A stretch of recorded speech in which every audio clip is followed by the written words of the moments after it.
எல்லாருக்கும்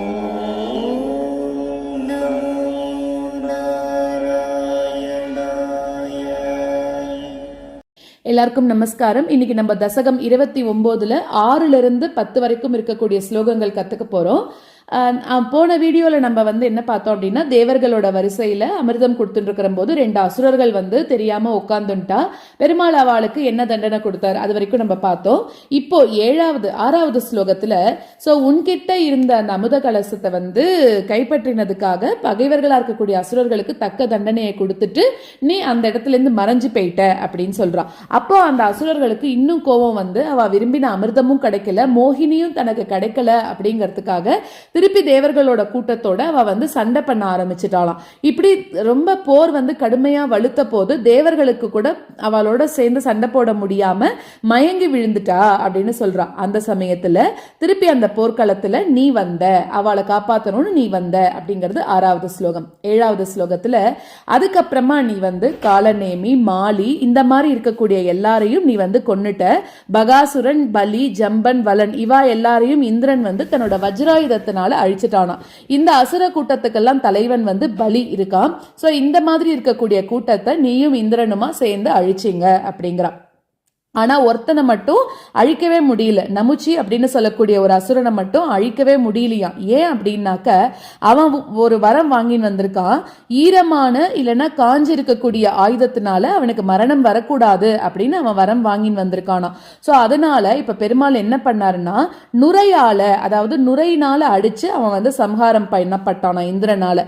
அதாவது நுரை ஈரத்தோடையும் சேர்த்தி கிடையாது, காஞ்சதோடையும் சேர்த்தி கிடையாது. அதனால அந்த நமுச்சியும் இப்ப நுரை சம்ஹாரம் செய்யப்பட்டான். அதுக்கப்புறமா நீ நாரதரோட வேண்டுகோளுக்கு இணங்கிறதுக்காக நீ போற அந்த இடத்துல நிறுத்தின அப்படின்னு சொல்றா. இது 7வது ஸ்லோகம். 8வது ஸ்லோகம், அசுரர்களை மயக்கணும் அப்படின்னு நீ எடுத்துட்ட மோகினி உருவத்தை கேள்விப்பட்டு சிவபெருமான் அந்த ஆலகால விஷம் சாப்பிட்டதுனால அவரால் அந்த இடத்துல பார்க்க முடியல. அதனால அந்த மாதிரி ஒன்னு மோகினி அவதாரத்தோட ஒன்ன பார்க்கணும் அப்படிங்கிறதுக்காக பூதகணங்களோடையும் பார்வதியோடையும் நீ இருக்கக்கூடிய இடமான ஸ்ரீவைகுண்டத்துக்கு ஒன்ன துதிச்சு வேண்டி கேட்டுண்டாராம். அப்போ நீ என்ன பண்ண சிவபெருமானுக்காக அப்படின்னா 9வது ஸ்லோகத்துல திருப்பியும் நீ மனதை கவரக்கூடிய ஒரு பெண்ணோட உருவத்தை எடுத்துட்டு ஒரு பூஞ்சோலைக்கு நடுவுல பக்கத்துல நீ பந்து அடிச்சு விளையாடிட்டு இருந்தியா. அப்போ உன்னோட கண்கள் ஒரு பெண்ணுக்கே இருக்கக்கூடிய கண்கள் மாதிரி அங்கேயும் இங்கேயும் சொல்லல, உன்னோட ஆடையெல்லாம் நழுவி போச்சா, அவ்வளோ அழகான ஒரு உருவத்தோட நீ இருந்த அப்படிங்கிற அந்த நிலையில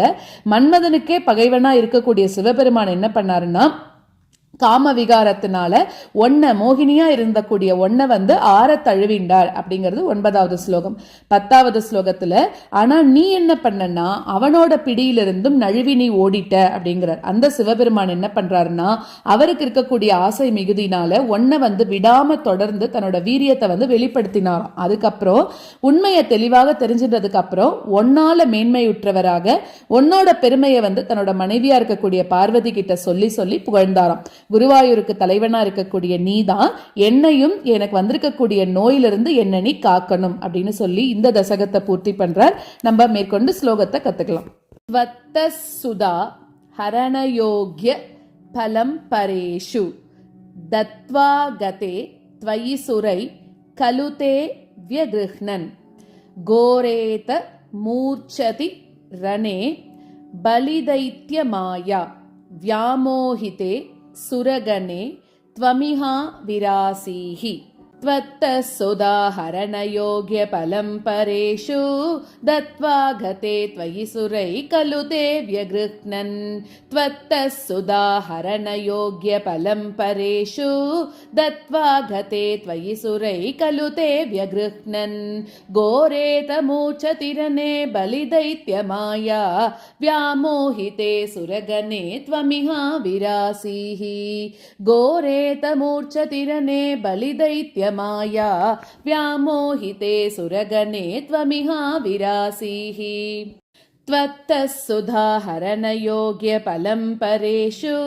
दत्त्वा गते त्वयि सुरै खलु ते व्यगृह्णन् घोरेतमूर्छतिरने बलिदैत्यमाया व्यामोहिते सुरगणे त्वमिहा विरासीः त्वत्तः सुधाहरणयोग्यफलं परेषु दत्त्वा गते त्वयि सुरैः खलु ते व्यगृह्णन् घोरेतमूर्छतिरने बलिदैत्यमाया व्यामोहिते सुरगणे त्वमिहा विरासीः त्वं कालनेमिम् अथमालि मुखान् जगन्थ शक्र्यो जगान बलिजम्भ वलान् सपाकान् शुष्कार्द्र दुष्करवधे नमुचौच लूने पेनेन नारदगिराण्यरुणो रणं त्वं कालनेमिमथमालि मुखान् जगन्त शक्रो जगान बलिजम्भवलान् सपाकान् त्वं कालनेमिमथमालि मुखान् जगन्त शक्रो जगान बलिजम्भवलान् सपाकान् शुष्कार्द्रदुष्करवधे नमुचौचलूने पेनेन नारदगिराण्यरुणो रणं त्वं शुष्कार्द्रदुष्करवधे नमुचौचलूने पेनेन नारदगिराण्यरुणो रणं त्वं कालनेमिमथमालि मुखान् जगन्त शक्रो जगान बलिजम्भवलान् सपाकान् शुष्कार्द्रदुष्करवधे नमुचौचलूने पेनेन नारदगिराण्यरुणो रणं त्वं कालनेमिमथमालि मुखान् जगन्त शक्रो जगान बलिजम्भवलान् सपाकान् शुष्कार्द्रदुष्करवधे नमुचौचलूने पेनेन नारदगिराण्यरुणो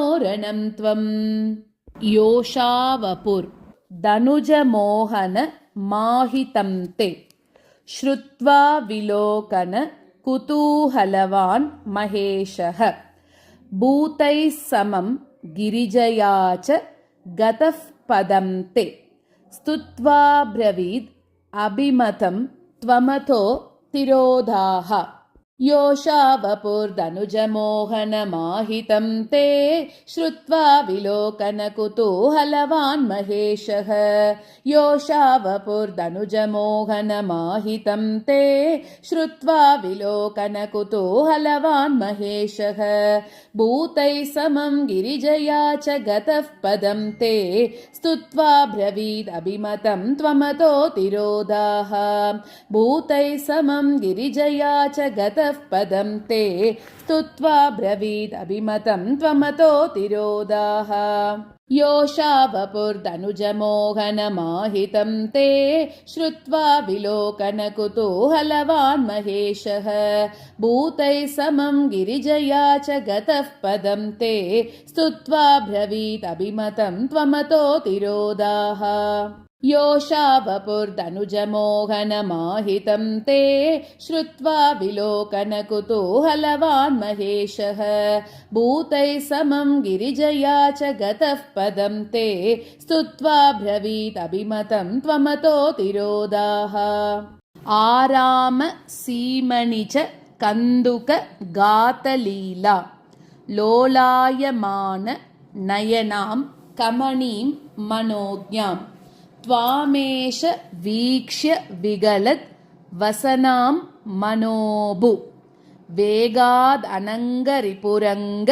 समालिलिङ्ग आरामसीमणि च कन्दुकगातलीला लोलायमाननयनां कमनीं मनोज्ञाम् आरामसीमणि च कन्दुकगातलीला लोलायमाननयनां कमनीं मनोज्ञाम् त्वामेष वीक्ष्य विगलद्वसनां मनोभू वेगादनङ्गरिपुरङ्गसमालिलिङ्ग त्वामेष वीक्ष्य विगलद्वसनां मनोभू वेगादनङ्गरिपुरङ्गसमालिलिङ्ग आरामसीमणि च कन्दुकगातलीला लोलायमाननयनां कमनीं मनोज्ञाम् त्वामेष वीक्ष्य विगलद्वसनां मनोभू वेगादनङ्गरिपुरङ्गसमालिलिङ्ग भूयोऽपि विधृतवतीम् उपधाव्य